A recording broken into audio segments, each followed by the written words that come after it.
Welcome to the session for best practices for measuring the marketing ROI and for customer loyalty program. My name is Milan Desai. I'm the co-founder of Easy Data Munch and head of solutions, and we are here to showcase how various data points within your customer digital marketing data sets and loyalty data sets help you to determine how your campaigns are doing and getting the ROI from increasing the marketing spend that you might have.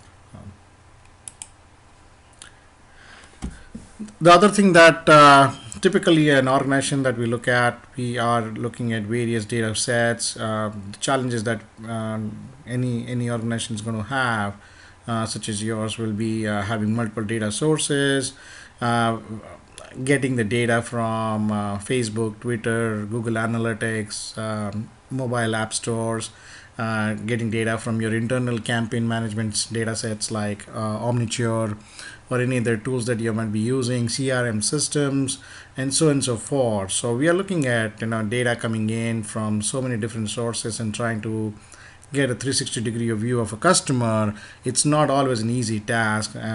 Basically, when you're trying to look at whether the campaign has been successful, how successful the campaign has been, what's the ROI that you're trying to get, whether have you reached out to the potential target or the audience that you really looked at. So this is an area where we see a lot of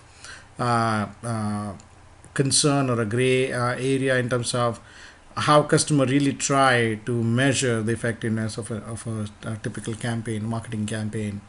Uh, so, what are the typical customer growth challenges? The question that every marketing department, every organization tries to answer is, who are my customers? How can I get them to spend more money with me? How often do they spend?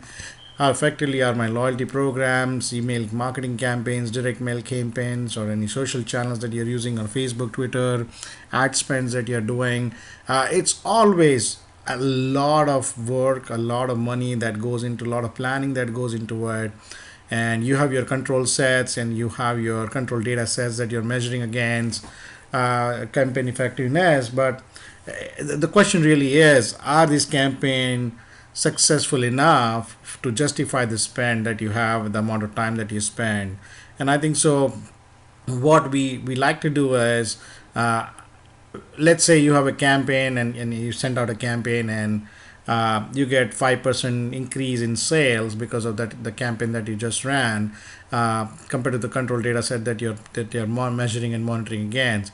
Now that 5%, if you really want to drill down further where that 5% increase has come from, I think that that's where the challenge comes in, because you want to know specifically why that 5% change has come in and from where it has come in, so that you can effectively include those results, include those learnings into your next campaign. And I think so that's where uh, uh, marketing departments are trying to realize the successful campaign and the and the data points that provide you an insight in terms of why this campaign has been successful, if it's successful, and if it's not successful, why it has not been successful.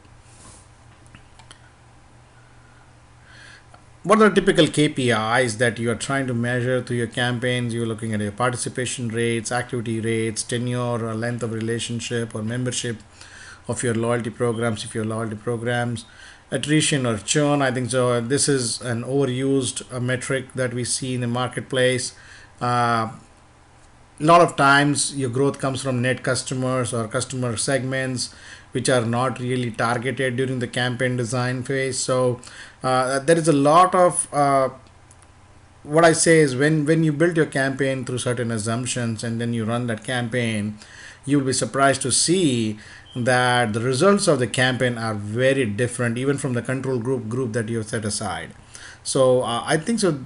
What we are looking in terms of loyalty program KPIs or other things that you're measuring through your campaigns, you're looking at pacing, the frequency, average spend, transaction, the lift. I think so. That's where we are trying to look at analysis of different segments, breaking down your campaigns into various other data points, which are not the core data points. But for example, whether the lift was because of uh, certain risk-based customer profiles. The lift was because of certain race-based customer profiles. Risk was because of certain households spending more than certain different kind of households. So those are the kind of things that you would like to analyze much deeper when you're looking at your revenue ROI and the campaign analytics. What are the different other things that you're looking at? You're looking at this overall assessment of the performance. You're looking at analyzing the members' movement across various tiers and things like that. So again, data analysis. There is enough data available when you run the campaign. It's just that the assumptions that you build during the campaign initiation phase and the assumptions that you get in the result, there is always a gap, and that gap has to be analyzed to really understand how the campaign was really successful, and in future what you need to do to make it more successful and meet the ROI objectives that you may have. And that's where Easy Data Munch, we have designed specific dashboards, uh, a specific way of analyzing the data coming from multiple channels, multiple sources, so that when you're looking at your data points, you're just not looking at your control data sets and the assumptions that you made during the campaign phase, but also you're analyzing the results and tying it back to your assumption and see how actually the results were different based on the compared to the assumptions that you made or the control data set that you created, and how you can bake that back into your next campaign to make it more successful.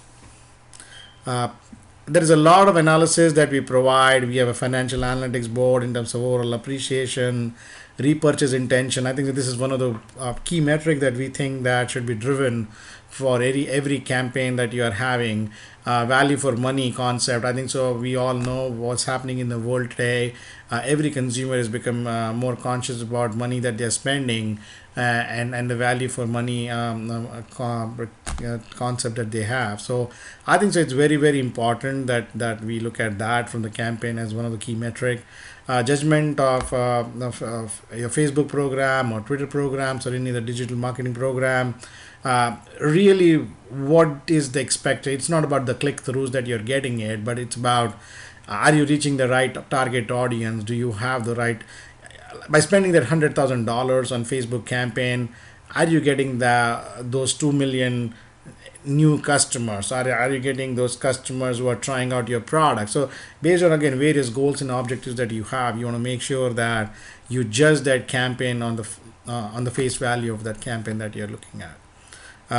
Technology wise, I think so the data sets that we see, we look at member data sets, guest transaction, post transaction, survey data, financial data, customer satisfaction data. We look at a lot of different data sets. Social media data, as I said, we have more than 40 different connectors for social media data sets like Pinterest, LinkedIn, Instagram, Google Play, Google Analytics, Google.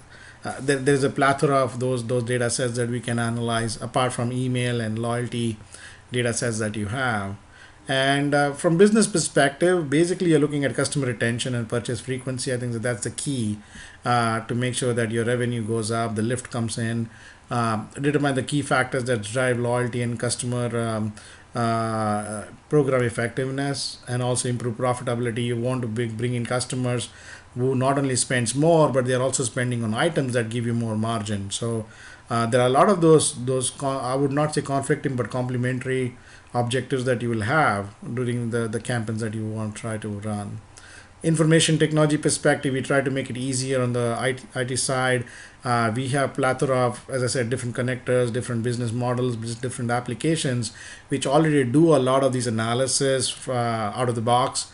Idea is how effectively you can use this, how quickly you can use this, and we also have cloud options, so you can just subscribe to some of these dashboards with your own data sets, and then you can get up and running within a matter of a few days or few weeks, as opposed to spending a lot of time in analyzing what's going on in your campaigns. Thank you for watching this video.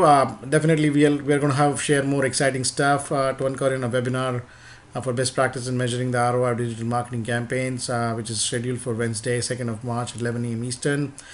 We will show you a few demos and examples of the dashboards and applications that we have and how it really helps you to define campaign ROIs. We also have a simulator which allows you to create a simulation on your future campaigns and ROIs and objectives that you or your clients may have. So we definitely exciting. We want to see you there, and definitely want to make sure that you gain a lot of insights and from watching these videos and presentation that we have for you. Thank you and have a great day.